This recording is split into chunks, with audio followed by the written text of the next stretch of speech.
Hey, my name is PolishLynx and welcome to Sakura MMO 2. Let us continue. When the night begins to fall, it's already night at my place. My party runs to Lady Aislin's home to relay the bad news to her. She looks at us eagerly when Aoife ushers us into the living room, her eyes shining with hopeful curiosity. So, what happened? Did you find the necklace? Aislinn is zoned up, she completely forgets her manners. She doesn't address us politely, and she doesn't invite us to sit down. Even Aoife, who I doubt likes us very much, is shocked by her conduct. Hey, later, you're going to inquire about our guest's health first. As the only surviving member of the Justin family, you should be more considerate.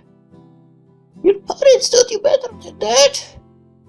I'm very sorry. You're absolutely right, Aoife. In my case, I forgot myself. It's alright, I don't mind. Personally, I find your enthusiasm charming. You may find it charming. Aoife shoots me a nasty glare. Seriously, what is with these old-fashioned servants giving my party evil eyes today? But the word can hardly accept to capitulate all your wants and whims, my most esteemed guest. Aislinn is the head of the Justin family. It is her duty to act in a dignified manner, as is befitting of a lady of her social status.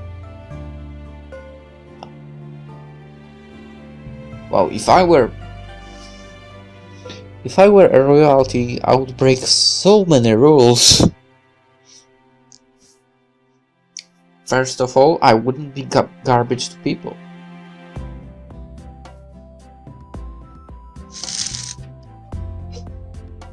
That are supposedly lower status, right? Honestly, it doesn't matter.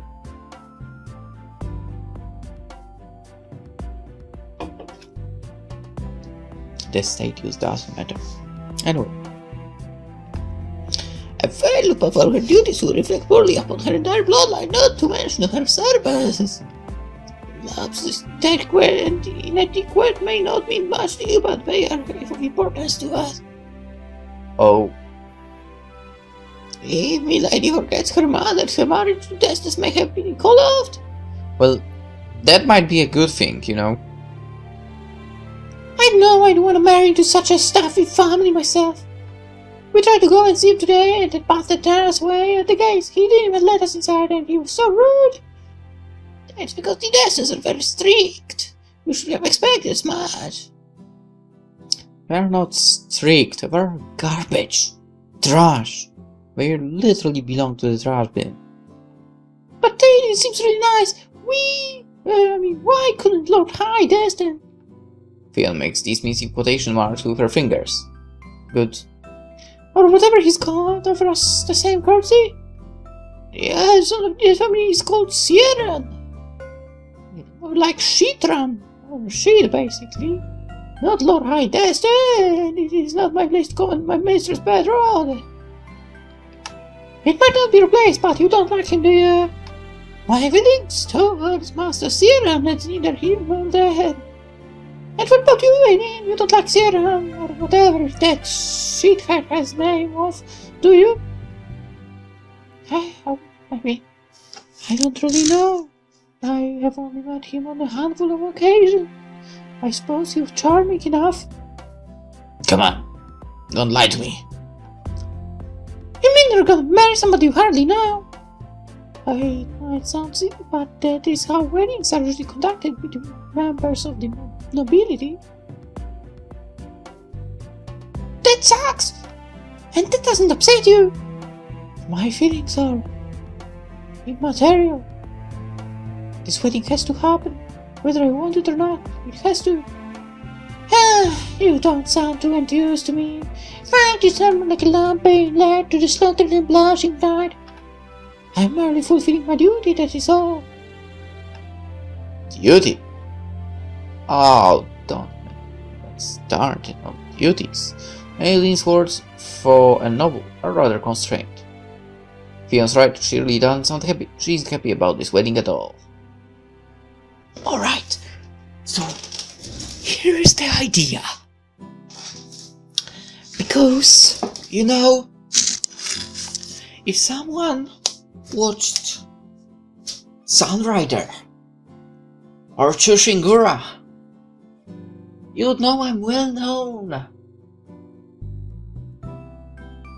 as the person that is good at wedding crashing. So give me this. I want to crash that wedding. I really want, okay? I had 2 attempts and I succeeded twice, so there is a high chance I would succeed here as well. Let me do it! That being the case, why is she so very determined to get her diamond necklace back? It can be because of wedding. A determined foe she is, sounds like she would sooner have her fingernails removed than be wed to whatever crappy name he has. In that case, shouldn't she be happy the missing diamond necklace might give her reasonable grounds to delay the wedding ceremony? Why then does she look so anxious? What is she afraid of? I don't understand. Let me crush the wedding. In any case, I'm rather curious about what progress you have made.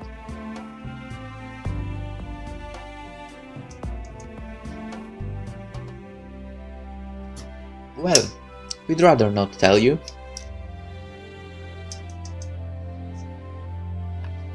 My good adventurers, if you can forgive me for my earlier rudeness, would you tell me whether you have uncovered my diamond necklace yet?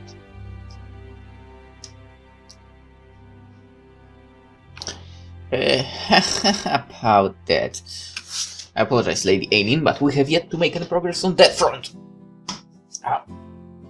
God, I just can't get a comfortable position on the chair today.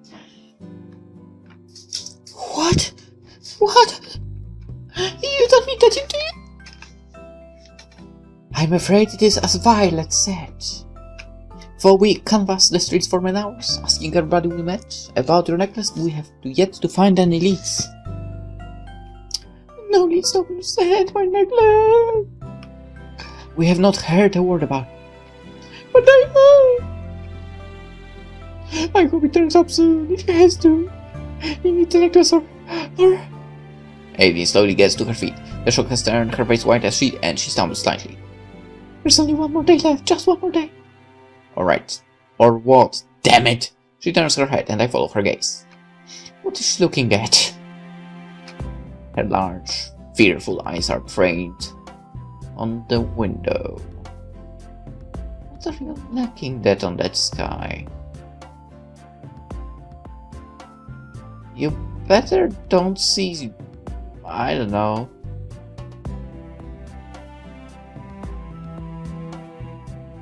I don't know. Or to be more precise, the night sky beyond the window. The stars are twinkling in the sky, cold and distant, and very far away, and the moon hangs low in the velvet darkness. Alright, whoever watched Hoku no... fuck. Whoever watched Hoku... God damn, why can't I pronounce it now? Whoever watched Hokuto no Ken, so Feast of the North Star. You know that if you see a certain star, like you are kinda destined to die? What if she sees it? That's not good.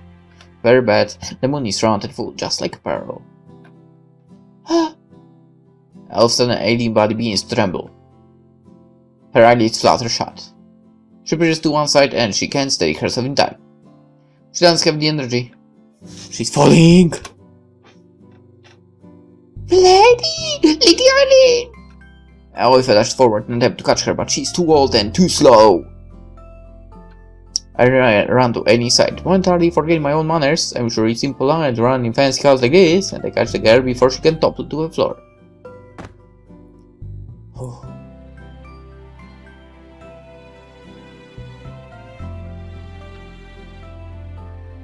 For Alien is slight and slender, her body is heavier than it looks. I stagger beneath her unexpected wave and I almost drop her.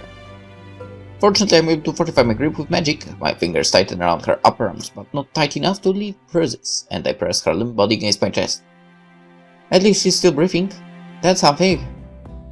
I guess she must have fainted. Yeah.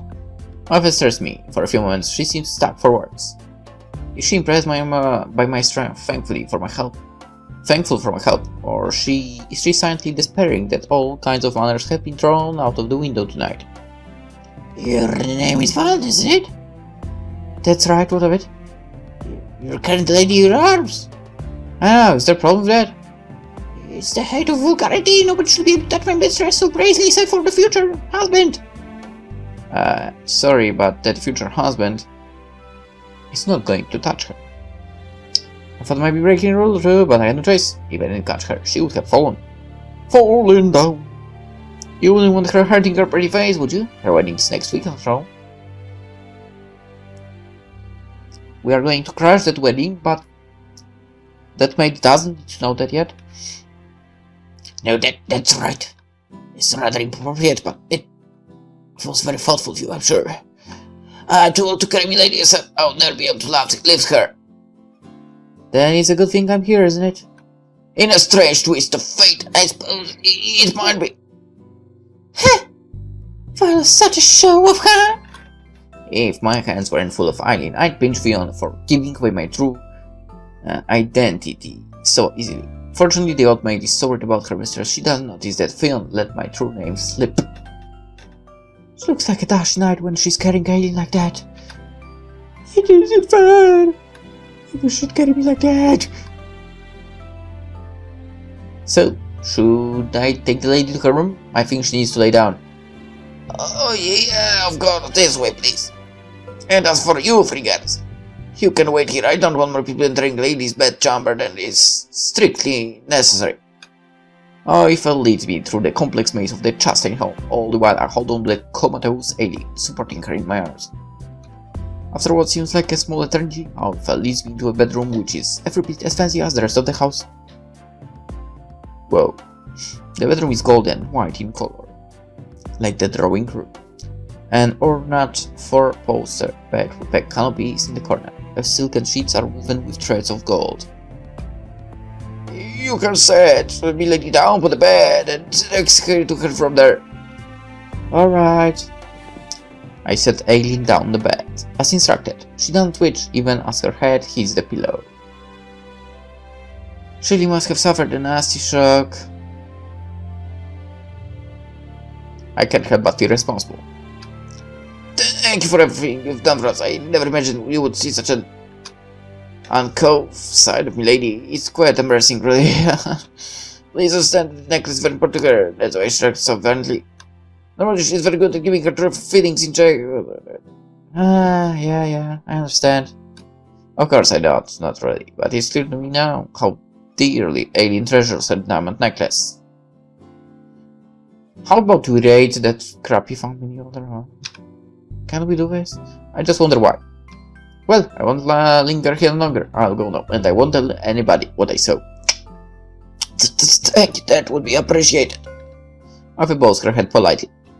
I'll be sure to reward you honestly for your help. Regardless of whether you find it next or not, it's the least I can do after I have caused you so much trouble. No, the matchnet. I can't accept my payment without finding the necklace first. I'll go now. I turn ready to depart when a soft sound makes me pause in my tracks. Slender, cool fingers wind their way about my wrist like ivy. Could be. Aileen! I look down and distinctly her dark hair fawns across her pillow, and she looks more than ever, almost doll-like, surrounded by her large, vast bed. So she's finally returned to her senses. She's looking at me. She's looking at me as for she can't bear to let me go. Aileen, what is it? I heard that you were going to leave. Well, yeah, I have to go. I can't stay here for the night. I know, but I'm used to people leaving me. My mother and my father. I don't want anybody to leave me again. I don't want to be alone tonight. What?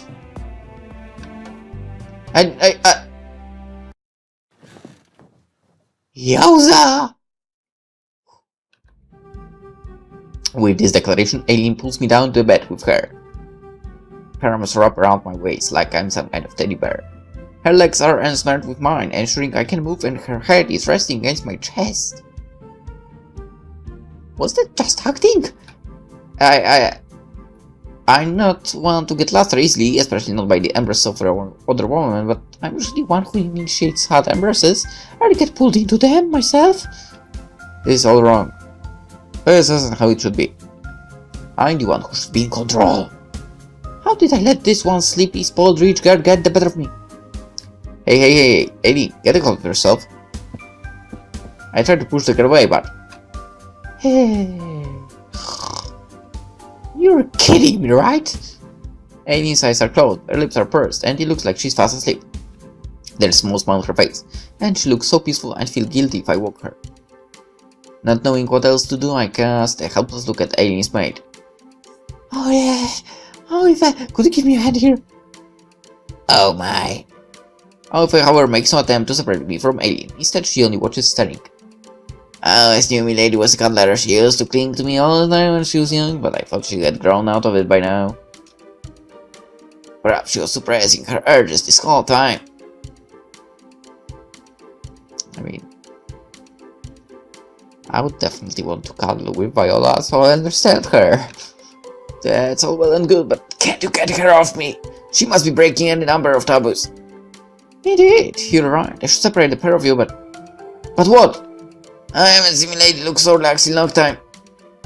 She's been so stressed over this dreadful business with her missing necklace. I think she deserves a good night's sleep for once. I might be getting sentimental in my old age, but... I just don't have the heart to come between you. Well, find the heart. She's crushing my arm. I've agreed ominously. Do you mean to say, Val, that you cannot handle me lady's affection, you yourself proclaimed adventure? I'm sure you've been in situations far more perilous than this before. Why you? That old bat! It's Huck, by the way. For all she talks about manners and etiquette, she was obviously getting a huge kick out of this. Now then, I hope you do have sweet dreams. But what about my commands? What are you going to tell Fiona, Larry, and Neva? Especially Neva. Oh boy, if she finds out I've spent the night cuddling with Aileen, she'll be livid. But I will only smile enigmatically. Oh, don't worry about that. I'm worrying. I'll take care of everything for you, Violet. I'll be alright, I promise. It will be alright. You just enjoy yourself with Lady Aileen. I'm coming here to help her get some proper rest. Well, if this goes like that, there might be no rest. The gods know the poor dear deserves it. Surely has been having a hard time lately. This might be the last chance she gets to relax.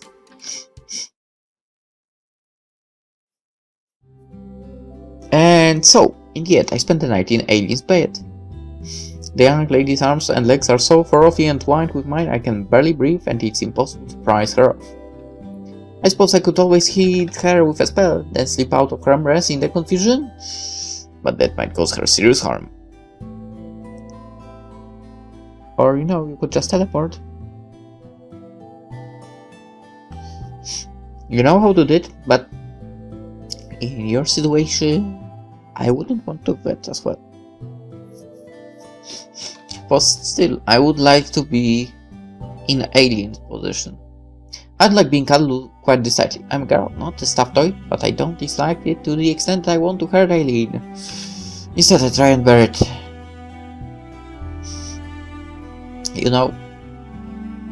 You can always try the hack and roll away technique. It could be worse, I tell myself. At least she smells good, and she doesn't snore, and she's pretty. But I still can't sleep. Aileen's embrace is far too warm.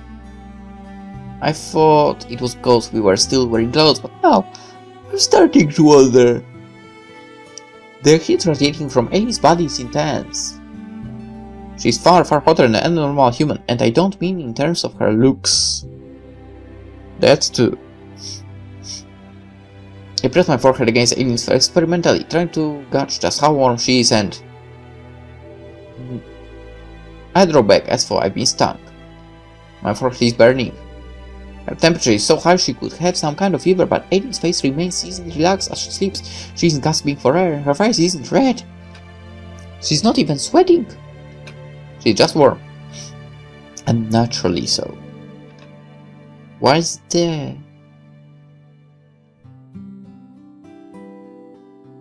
Wait. You think the necklace has some freaking kind of power that keeps her temperature, body temperature, normal something? Maybe she has some firepower that she can like control without that necklace. Hold up. What? Does she have a medical condition? I look at her curiously, my eyes narrowed. Asphalt, this might help me understand her. Perhaps she sends me staring because her eyelashes flutter open, her lips purse. Violet? Yes, that's me. I'm glad. Aileen snuggled his head close to me, nuzzling her cheek against my own. I was afraid you were going to leave. Well, I can't leave, not with your arms wrapped around me so tight. If I want to go, I'd have to break them. You wouldn't really hurt me, would you? I can't deny I haven't thought about it, but I think I'd feel too guilty. You're too pretty to injure. Not that I have any compunctions against injuring pretty girls. In fact, it's one of my favorite pastimes. It's far more enjoyable, however, when the one being hurt is able to derive some pleasure from it. What? I think Aileen might be a little too soft, despite her inhuman strength, to actively enjoy being abused. She's not like Neve. I'm glad you think I'm pretty. Sierra's never told me that. Who? But isn't he supposed to be your fiancé? That's right, but I don't know if he likes me. That bastard. For Annie's eyes are open and she's engaging in conversation, I don't think she's really awake. Her words are slurred, and her eyes are only half open. She's vulnerable, defenseless. Maybe in her sleepy state I can get some useful information out of her she'd be too embarrassed to share with me otherwise. What about you? Do you like that garbage? I don't know. He's so serious and he's so stuck up. Well, then you don't like him. He's never liked my family either. Oh. I think he was glad when my parents died. Say what? Alright, ladies and gentlemen, we are organizing a huge raid and we are going to eliminate every single being from the Deste family. It's decided. He went to their funeral, but he didn't look very sad. When did your parents die? It was a long time ago. I was only 7 years old. And how did it happen? We were returning to Linton after visiting a relative in Mount, yeah. It was dark and we had to go to the forest to be back. I was asleep and then I was woken up by a horrible noise. Bandits? If it was bandits, they wouldn't have been so cruel. It was wolves. They attacked our carriage and killed our horses. They killed our driver too. Then they got my father and mother. But you survived? That's right, I was lucky. The sun started to rise and it scared the wolves away. They ran back into the trees and they left the carriage. Do you possess some kind of power of the sun? They left me all alone. My parents were dead, but I was still alive. Aileen sniffs. Sometimes I wish they killed me too. But they didn't. You're still here and you need to be strong, kind of. I run my fingers through the young lady's hair. Your parents sacrificed themselves to save you. I'm sure they'd be very upset if their beloved daughter died despite their efforts. That's what Viola says. She feels so guilty that she wasn't with us on that day and she couldn't help us. Oh, if I loved my mother and father, she would have done anything for them. And I'm sure she'll do anything for you too. That's right, she's a horrible nag sometimes, but I know she does it because she cares. I'm the last surviving member of the Chastain family. I have to act like a perfect lady, so I don't degrade the memories of my parents. I have to preserve my family's reputation. I have to do my duty. And that's why we're going to marry that garbage? That's right. My family is in debt and I have no way to make more money. Alright. Alright, lady. So listen to that. The marriage is off. I thought if I married into the Stefan, they'd all be able to help me. I need them to help me. They're the only ones I can learn. Why no, they look down. Secretly I think Sierra despises me. But you're still going to marry him. Don't do it! I have to. If I don't marry him, my house will be taken away from me, and all my parents' lovely things. This is the only choice I have. I see. This does sound complicated. Wait, what happens to all the money? What? Did you get your family to that much of a debt or something like that? I mean, I understand you were 7 when it happened, but still. Being a noble sounds like a massive headache. And you need the diamond necklace for the wedding. And you need the diamond necklace for the wedding ceremony? Ah, that isn't right. The necklace is even more important than that. Then what do you need it for, if not the wedding? And it's because it's precious to me. If I don't have the necklace, if I can't get back, I'd rather die. Oh, on the surface, Aileen's words sound like petty melodrama. What girl needs a piece of jewelry, even a very pretty one? Diamond necklaces are luxuries, not essentials. But Aileen, despite being half asleep, sounds over serious. I'm starting to wonder. What if she really does need the necklace to keep living? But what does that mean? Aileen! Hey, Aileen! God damn it! How can you fall asleep so fast? I have more questions I want to ask her about. I see. Aileen's eyelashes are shut and her lips are pursed. Her chest is rising and falling gently. She's fallen asleep again. I wonder if she will remember our little late night chat tomorrow. Somehow I doubt it. I'll just need to remember this conversation for the both of us. I'm sure there is an important clue in her words, I just don't know what it is.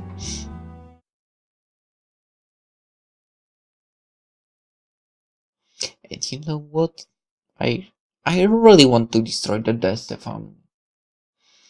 We should do it. Why is there no choice to do it? We must do it. Next morning.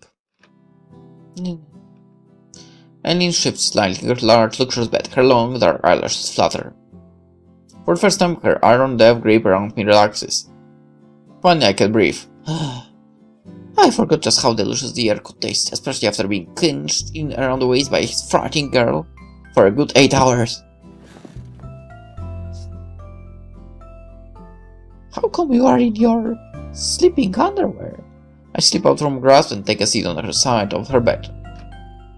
During night, I use my magic to transform my peasant's garb into my night clothes. And did the same to Aileen, turning her gown into a rather fetching set of underwear. Oh, I'm interested. I thought wearing a few less items of clothing might make it a bit easier for the pair of us to sleep.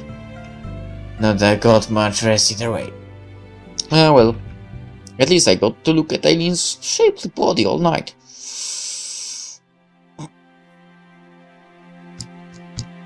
I guess that counts as a bonus, right? Where's my bonus? There's my bonus. What's going on? Aileen looks at me blurrily, blinking white spots away from her vision. I'm not sure if she can see me clearly yet. I probably look blurry and around the edges. I thought I was in the drawing room with Wi-Fi, but then Oh, don't you remember? What? Violet? That's right. But you... This is my bedroom, isn't it?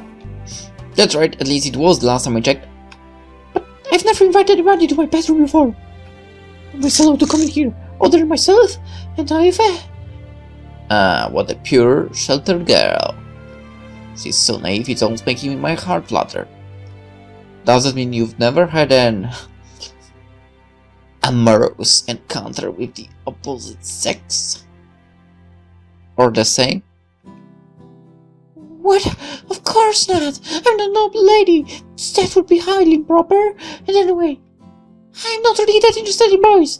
Not if they are all like Sierra. Obviously, it would be a different story if it were PolishLynx. Is what she's thinking, of course. Oh, really? Then do you prefer the attention to pretty woman? I don't really know. I've been cooped up inside the house for most of my life and I've never had a chance to experiment.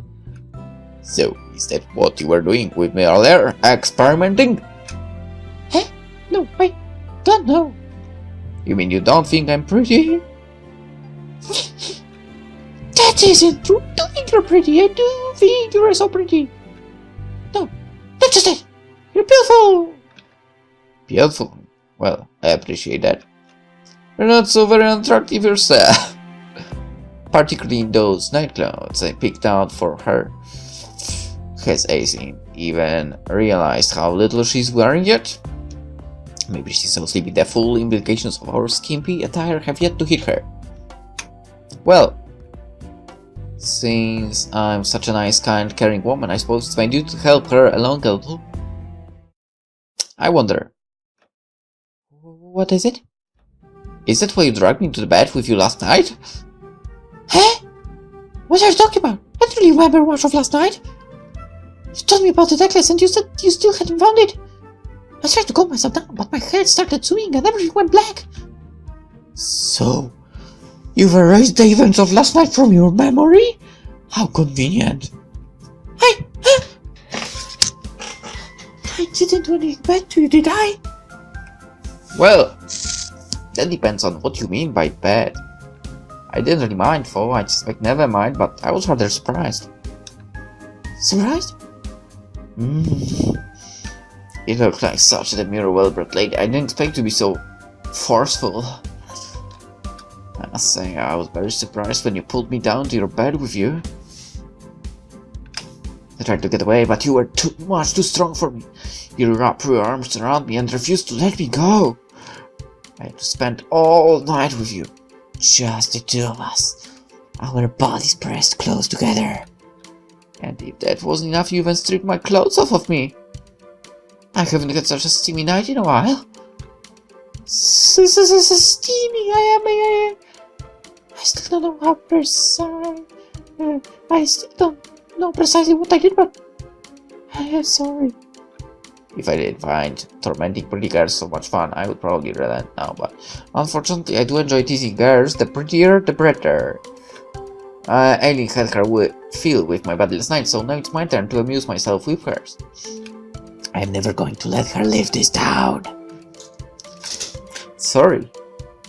Is that all you have to say for yourself? I don't know what you mean. Is a verbal apology not sufficient to excuse the pains I put through? Of course not. You clung to me all night, and the things you did to my pure, innocent body. Things? What things? What did I do? I don't know if I should tell you. This kind of talk isn't suitable for so early in the morning. Oh, please don't trail off like that. Please tell me. I know what I did and I can't make it right unless I know what happened. Well, let's just put it like this. I think you must have explored every inch of me there is to explore. I'm completely defiled now. It's a good thing I'm not planning on being married because the things you did to me were sinful enough to turn her wedding to go pitch black.